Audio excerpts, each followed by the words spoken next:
là, maintenant. Pas demain, mais maintenant. Vincent Monmousseau.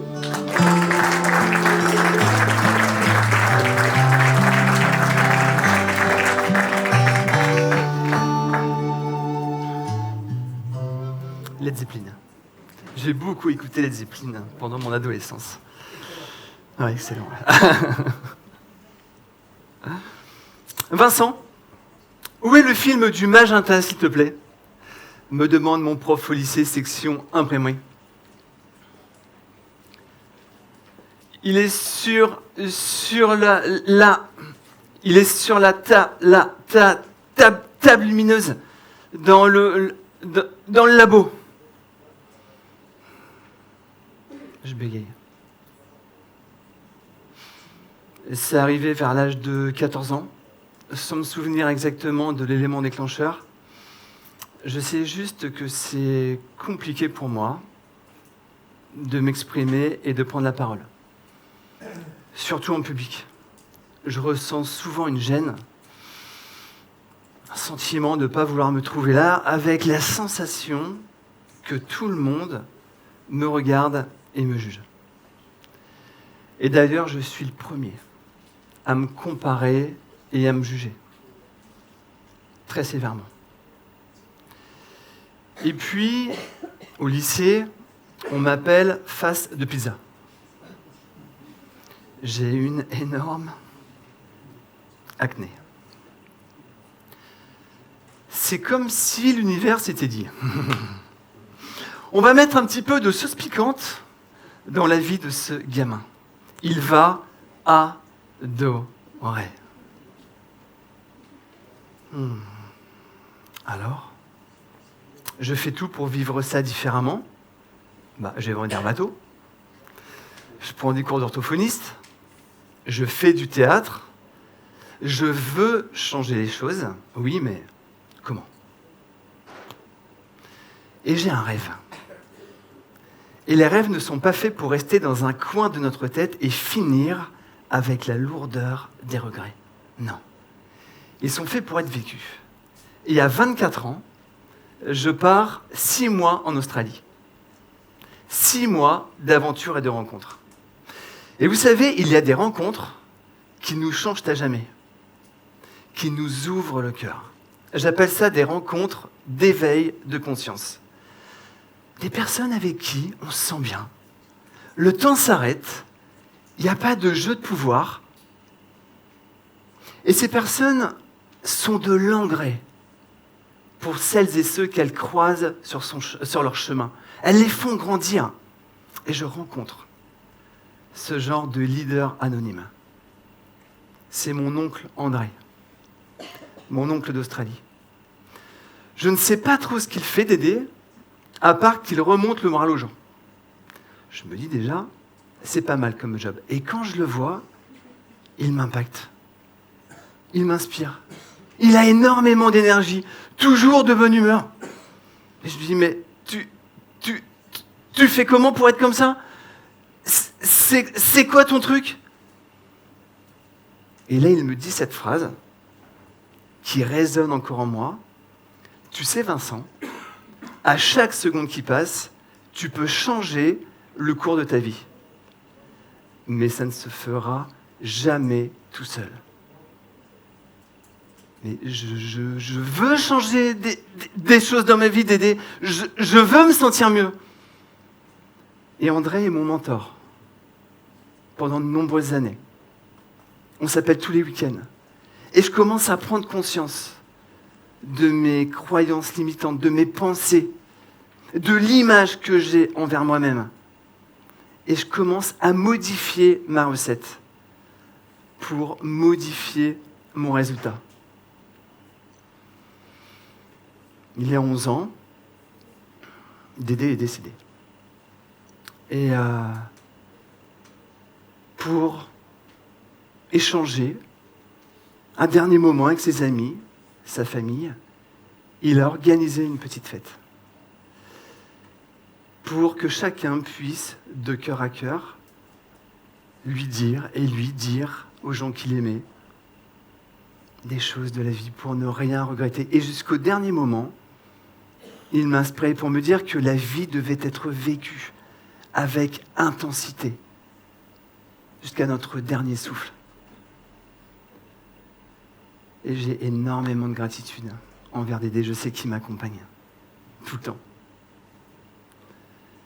Et aujourd'hui, mon bégaiement a disparu à 99%. Alors oui, je peux encore avoir des petits défauts de langage, ouais. Et après? Je me pose souvent cette question. Si ça ne se passe pas comme j'aimerais que ça se passe, qu'est-ce qui va réellement se passer?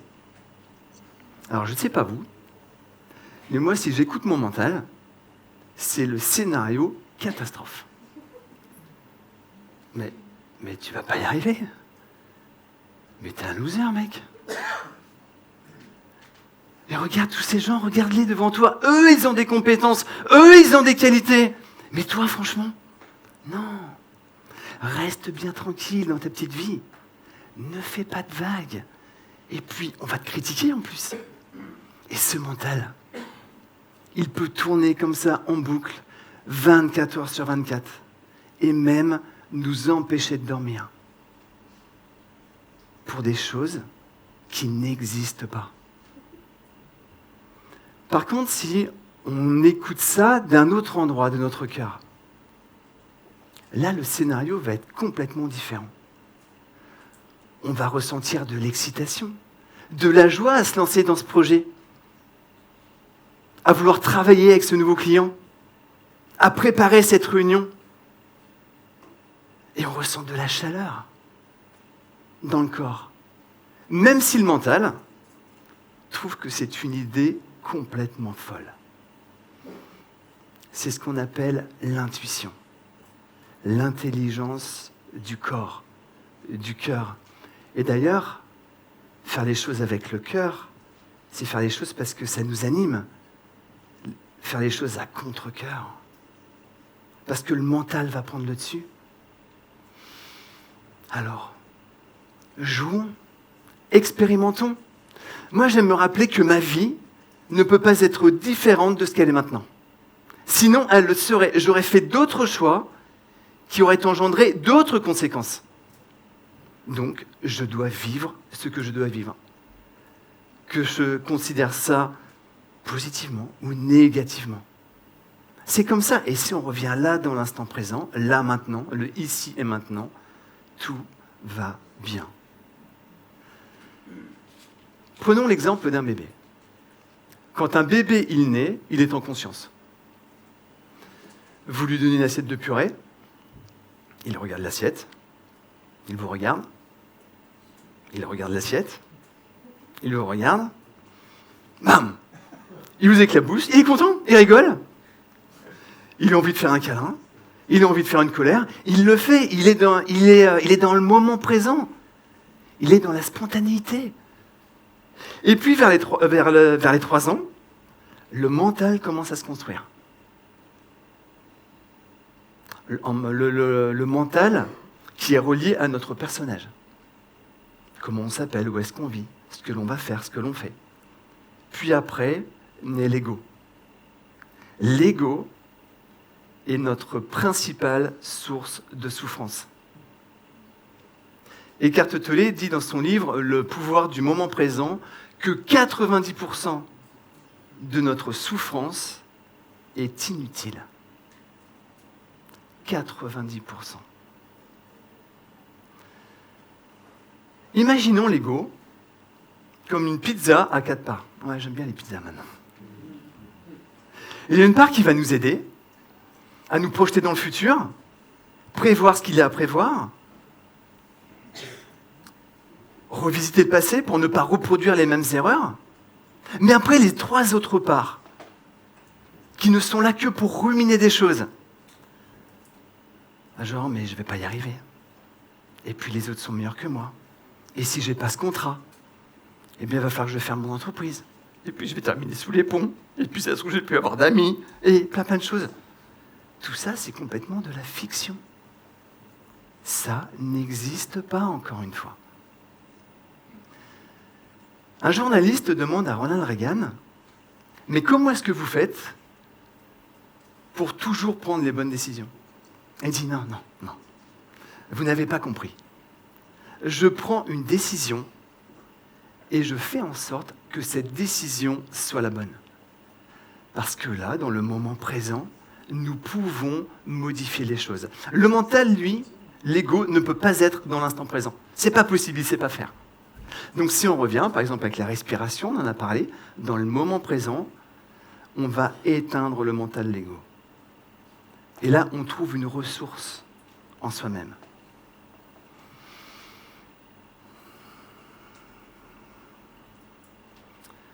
Au premier trimestre 2024, 132 864 salariés ont proposé une rupture conventionnelle.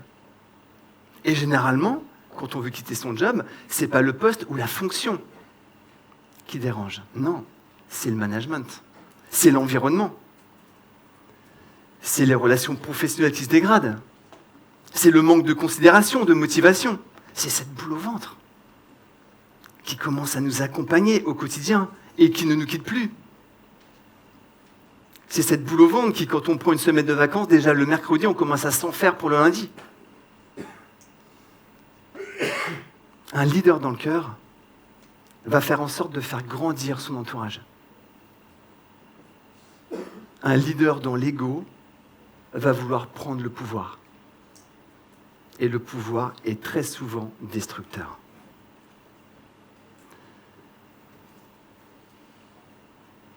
Donc si tous les matins, quand on se lève, on se demande qu'est-ce que je vais faire aujourd'hui pour pouvoir faire grandir les gens que je vais rencontrer. Ça peut être un mot, un sourire, un mot gentil, qui va faire en sorte que cette personne va se sentir beaucoup mieux. Et nous sommes toutes et tous des leaders. C'est Peter Drucker qui dit « Le but d'un leader est de renforcer les forces des personnes et rendre leurs faiblesses anodines. » Donc bien sûr, ça, on le voit en entreprise, mais en tant que parent, pour les enfants, en tant qu'époux, qu'épouse, pour son conjoint, en tant qu'ami, nous pouvons faire grandir un maximum de personnes. Tout simplement en y mettant du cœur, en y mettant de l'attention. Un leader qui souffre, un manager qui souffre, fera souffrir ses collaborateurs. Un manager qui n'écoute pas ses besoins n'écoutera pas les besoins des autres. Un manager qui ne se respecte pas ne respectera pas les autres. En revanche, un leader qui se prend en compte, qui fait attention à lui, fera forcément attention aux autres. Un leader qui croit en lui croira dans les autres. Un leader qui s'écoute écoutera les autres. Alors bien sûr, il y aura des challenges dans la vie. Il y aura toujours des circonstances extérieures. Mais si on pense que ces circonstances extérieures sont plus fortes que nous, eh bien nous allons toujours être frustrés et jamais pouvoir atteindre nos objectifs. Dans ma vie, je me donne l'ordre de me responsabiliser à 100%. Je suis un acteur et pas un spectateur passif. Je suis une cause et pas un effet, aucune excuse. Il y a des choses qui ne me plaisent pas, eh bien, qu'est-ce que je vais faire ? Comment je vais passer à l'action pour pouvoir modifier les choses ? Trouver le cadeau caché. Il y a toujours un cadeau caché. Bien sûr, ça comporte de prendre des risques. Et peut-être qu'il y a des choses en vous que vous aimeriez dépasser, que vous aimeriez diminuer un petit peu. C'est quoi pour vous votre bégaiement ? Et si, à partir de maintenant, vous preniez peut-être des risques ou que vous continuiez à en prendre pour justement modifier des choses. J'ai 19 ans et me voilà avec 80 militaires prêts à effectuer mon premier saut en parachute. Je suis incorporé au 6e RPIMA, un régiment semi-disciplinaire. Nous voilà arrivés à 400 mètres d'altitude, dans le bruit assourdissant du Transal. Les portes latérales s'ouvrent, le vent s'engouffre dans la carlingue. Mon cœur bat. Et je me pose alors cette question que j'espère vous ne vous posez pas actuellement. Mais qu'est-ce que je fais là ?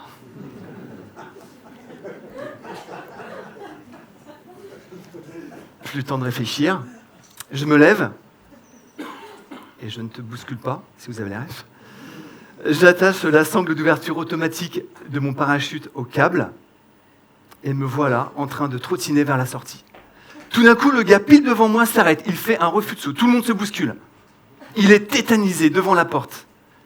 Le sergent largueur le prend, le met de côté, avant de le jeter dans le vide. Je suis juste derrière. Je plaque mes mains de chaque côté de la porte. Je prends une grande inspiration et je saute. 1, 2, 3. 3 secondes plus tard, mon parachute s'ouvre. J'ai effectué mon premier saut dans le vide. Et des sauts dans le vide comme ça, au sens propre comme au sens figuré, j'en ai fait énormément. Et j'en fais un là aujourd'hui devant vous.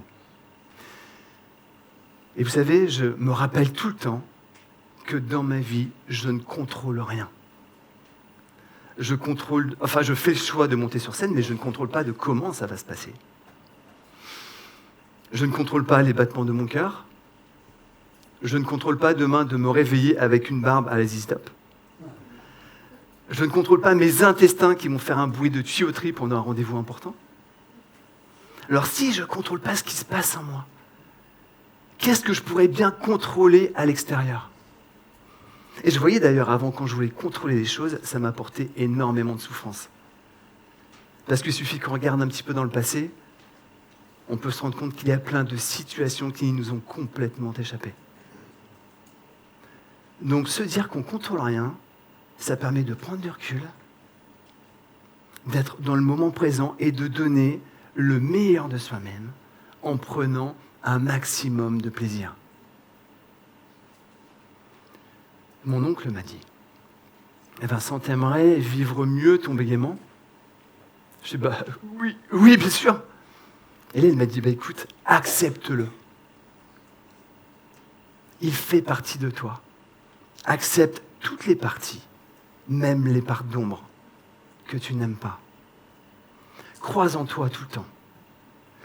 C'est pas parce que tu as loupé quelque chose que tu es nul. Ça n'a rien à voir. Ça, c'est juste ton mental encore. Reviens dans le ici et maintenant. Et fais en sorte de modifier des choses. Et puis surtout, aime-toi. C'est pas égoïste de s'aimer. On ne peut pas donner ce que l'on n'a pas. Si on n'a pas de scie sauteuse, on ne peut pas donner de scie sauteuse.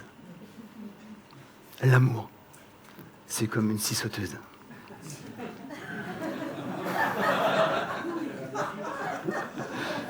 Donc là, maintenant, si on faisait en sorte de vivre notre vie dans le moment présent, dans la spontanéité d'être, et si le leadership par le cœur, c'était de donner justement cet amour inconditionnel pour que notre entourage puisse atteindre les étoiles.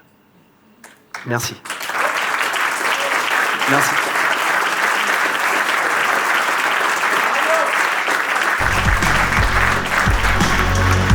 Merci Vincent, bravo.